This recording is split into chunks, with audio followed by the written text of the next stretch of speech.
Hello ulit sa inyo.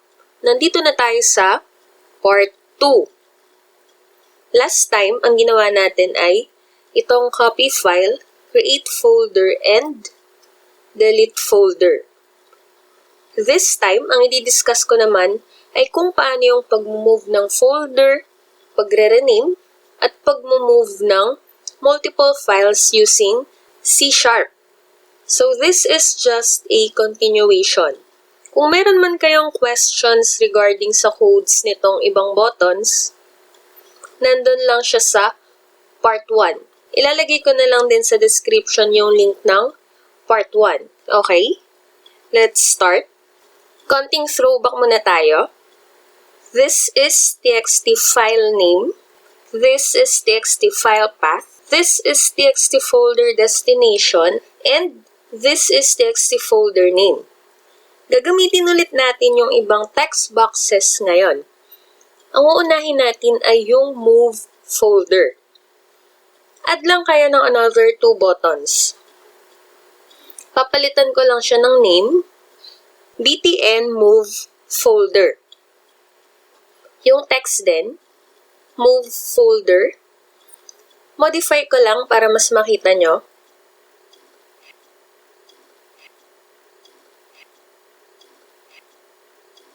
Yung isa naman, btn destination folder. Yung text, select destination folder.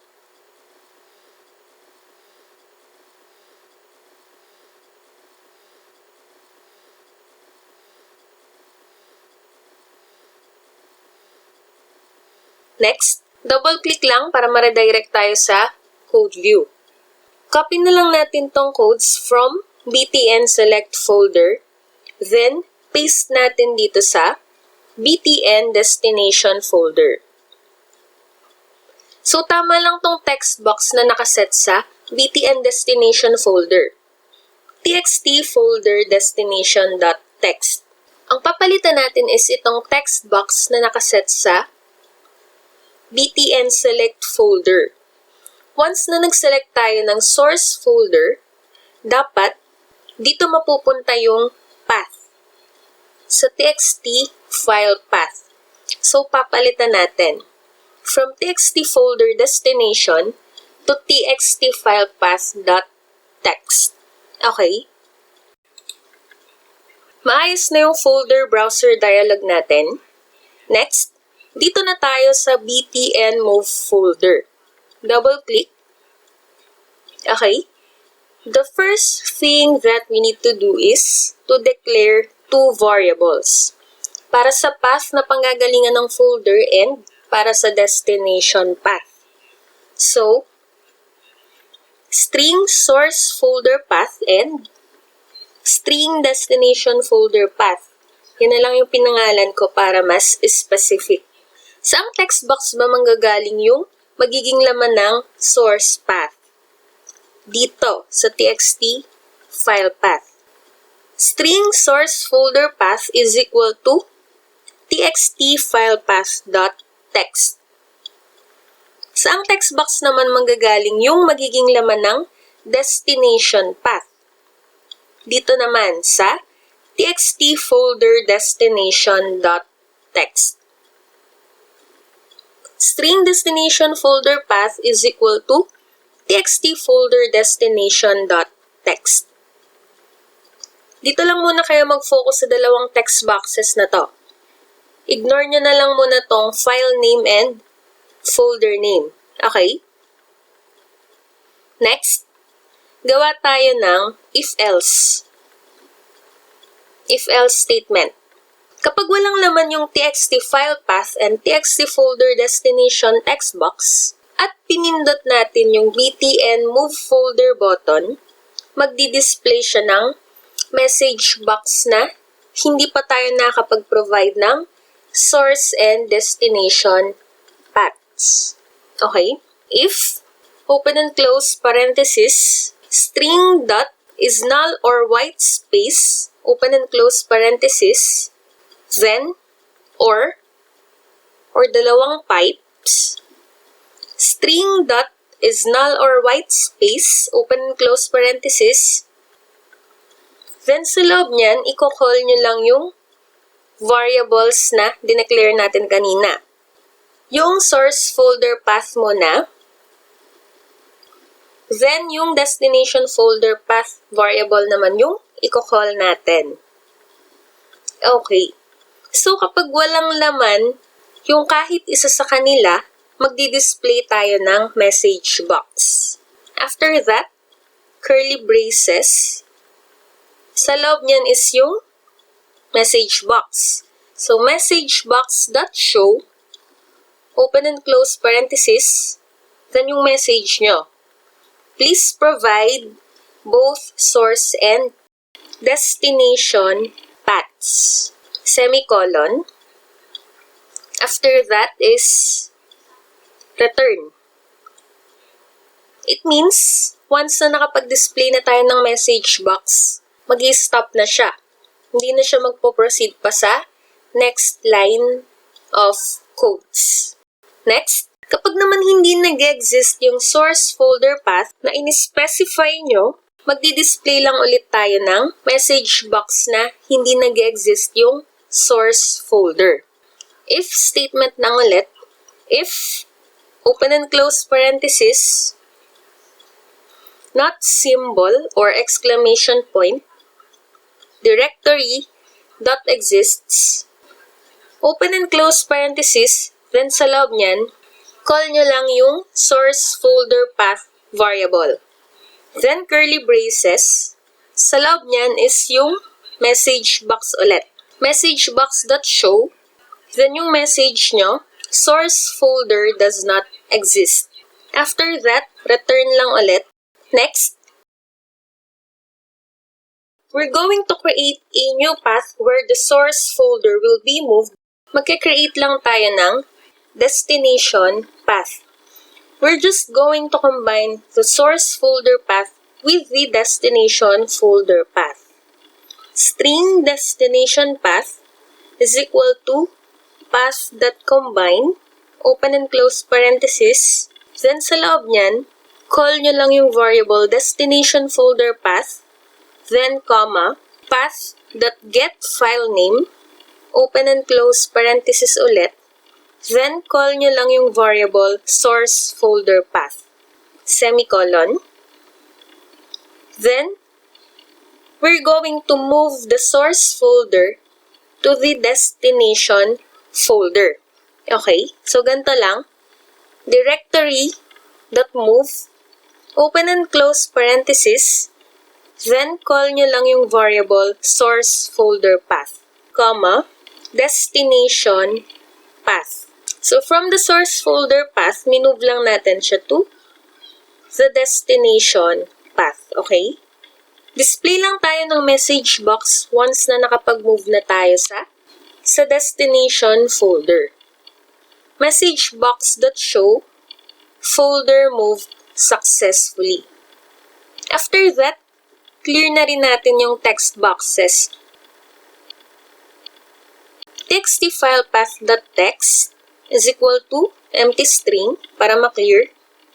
And pati na rin yung txt-folder-destination.text. Yan. Clear na rin natin siya. Let's try. Run.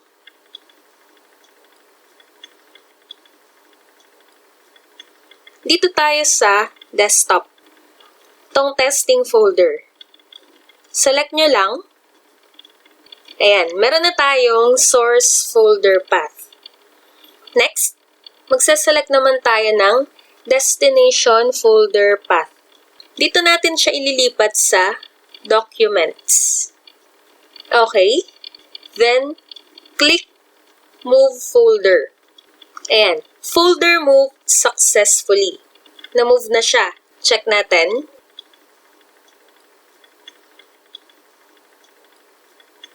So, wala na yung testing folder dito sa desktop. Check natin sa documents. Ayan, ito na yung testing folder. Na-move na. So, okay. Kapag naman walang selected paths, may message box din tayo. please provide both source and destination paths. Okay na? Next, renaming folder. Add ulit tayo ng another button.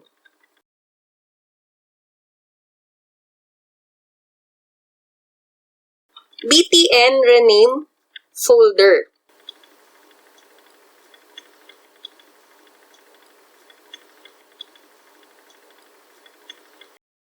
Double-click. Halos same lang ng process natin kanina. Declare lang ulit tayo ng two variables para sa folder path and para sa new folder name. String folder path and string new folder name. Saang text box ba manggagaling yung laman ng folder path variable? Dito pa rin sa txt file path. String folder path is equal to txt file path.text. Next, yung magiging laman naman ng new folder name variable ay dito manggagaling sa txt folder name.text. String new folder name is equal to txt folder name.text. Next, kapag walang laman yung text boxes, same lang din sa process natin kanina. Magdi-display lang ulit tayo ng message box. So, copy ko na lang itong part na to. Itong merong string dot is null or white space. Copy ko na lang siya. Paste natin dito. Then, palitan lang natin yung name ng variables. So, ito, from source folder path, gagawin ko lang siyang folder path. Ito naman, from destination folder path, gagawin ko lang new folder name. Yung laman ng message box, papalitan lang din natin. So, gagawin kong please provide both folder path and new folder name. Next, we need to check kung nag-exist ba yung folder dun sa path. If yes, dun mag-work yung code natin to rename that folder. Kapag naman hindi, magdi-display lang ulit tayo ng message box na hindi nag-exist yung selected folder. Okay? So, if muna tayo, if statement, if directory.exists, then open and close parenthesis, call nyo lang yung variable folder path. Papasok na tayo ngayon sa loob ng if statement. Kapag nag-exist yung path, execute nyo tong codes na to. Una nating gagawin, we're going to get the parent directory of the current folder. Declare lang tayo ng variable, string parent directory is equal to, kunin lang natin yung laman nung variable folder path. So, directory.getParent, open and close parenthesis, call nyo lang yung variable folder path, then dot full name, semicolon. Next, i-construct na natin yung new folder path with the new folder name. Declare lang ulit tayo, string new folder path is equal to, magko-combine na tayo, path.combine. Ang pagko-combine natin is yung parent directory and yung new folder name. So, open and close parenthesis, call nyo lang yung variable parent directory, then comma, then call nyo lang yung variable new folder name. Okay?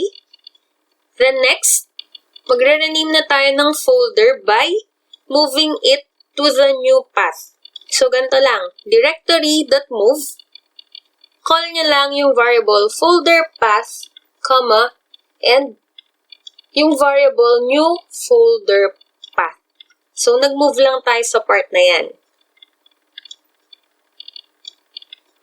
Then, after that, once na na-move na natin siya, magdi-display lang ulit tayo ng message box. Message box.show folder renamed successfully. Okay? So, kapag nag-exist yung path na laman nung variable folder path, papasok siya ngayon dun sa loob ng if. I-execute niya yung codes na laman nung if statement. Kapag naman hindi, provide lang tayo ng else statement. Magdi-display lang tayo ng message box.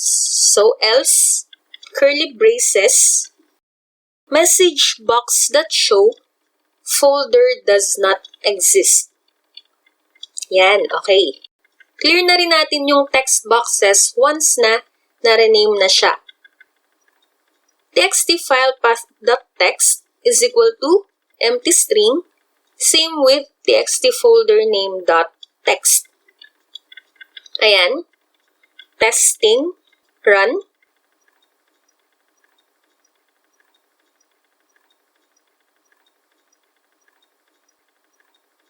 Kapag walang laman, may message box pa rin. Please provide both folder path and new folder name. Okay? Select tayo.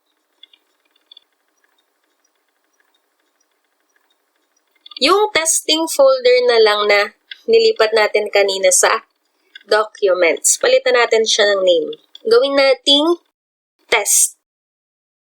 Okay? Click rename folder. Ayan o. Folder renamed successfully. Check natin sa documents. Ayan, wala na yung testing. From testing, naging test na siya. Okay, good. Next and the last one, moving of multiple files. Create lang ulit tayo ng button. btn move files. Okay?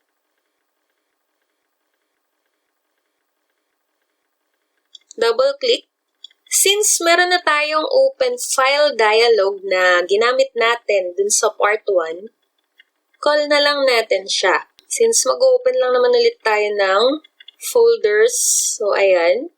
Using open and close parenthesis, open file dialog, then variable name, open file dialog na lang din, is equal to new open file dialog. Mag-open lang tayo ng, syempre, file dialog or folder. Then, curly braces. Sa loob niyan, call nyo lang yung variable open file dialog and isa-set natin siya ng multi-select para makapag-select tayo ng maraming files. So, multi-select is equal to true. Okay? Sa baba niyan, magka-create tayo ng if-else statement. So, once na in-okay natin siya, kailangan nating makuha yung mga files na sinelect natin. So, if open file dialog dot show dialog, open and close parenthesis, is double equal to dialog result dot okay. Ayan. Sa loob niyan, dyan natin i-execute yung mga codes. So, curly braces. Yan. Gagamit tayo ngayon ng array. String, then open and close brackets, variable, source file paths, yan, is equal to open file dialog dot file names. Ulitin ko, gumamit tayo ng array para makapag-store ng multiple files. Next, yung destination folder path naman, kung saan natin ililipat yung files. O, declare lang ulit tayo. String destination folder path is equal to, o saang text box ba manggagaling yung path na paglilipatan natin? So, dito, sa txt folder destination text box. So, siya yung i-call natin. txt folder destination dot text. Diyan natin ililipat yung files. Okay? Next, check lang ulit natin kung nag-exist na ba yung destination folder path na sinelect natin. So, if it doesn't exist, i-ensure lang natin na available yung destination path before moving files into it. Okay? we're going to create the destination folder if it doesn't exist. So, gamit lang ulit tayo ng if statement. If, open and close parenthesis, then not symbol, then directory.exists. Call nyo lang yung destination folder path variable, then curly braces. Kapag hindi siya nag-exist, magka-create lang siya ng directory. Directory.create directory, then call nyo lang yung destination folder path variable. So, after natin dyan sa destination folder path, magka-create naman tayo ng loop. Ito na yung mismong paglilipat ng files. Gagamit tayo ng for each. Okay, for each, open and close parenthesis, string source file path, in source file paths with S. Maglo-loop lang tayo. Next, check lang natin if the source file exists. If else lang ulit. If file.exists, yung laman nung source file path variable natin, check lang natin sa part na to. Kapag nag-exist, we're going to combine the source file name with the destination folder path. Declare lang ulit tayo ng variable. String destination file path is equal to, magko-combine tayo, path.combine. O dito, kukol lang natin yung variable destination folder path, comma, then yung variable source file path. Path.getFileName, open and close parenthesis, source file path. Okay. After that, we're going to move the source file to the destination folder. Same process lang din ng mga nauna. File.move, open and close parenthesis, call nyo lang yung variable source file path, then move na natin dito sa destination file path. Okay?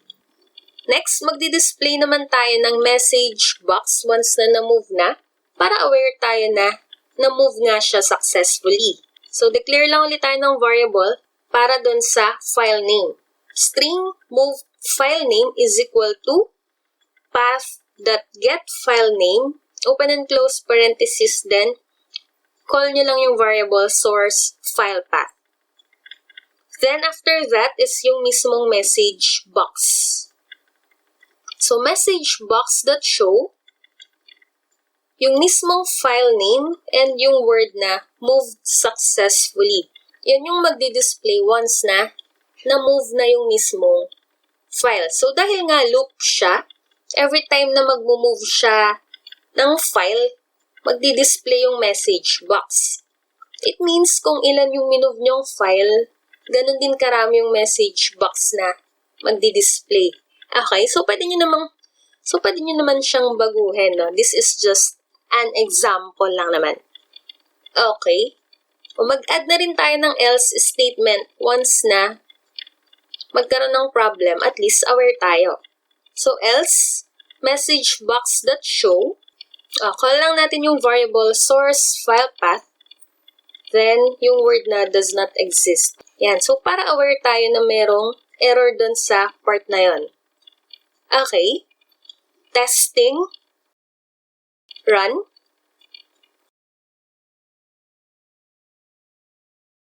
Select muna tayo ng destination path.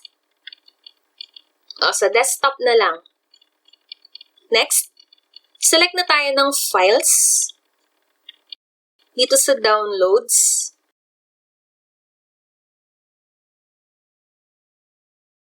Ito na lang, pictures ng pusa ko.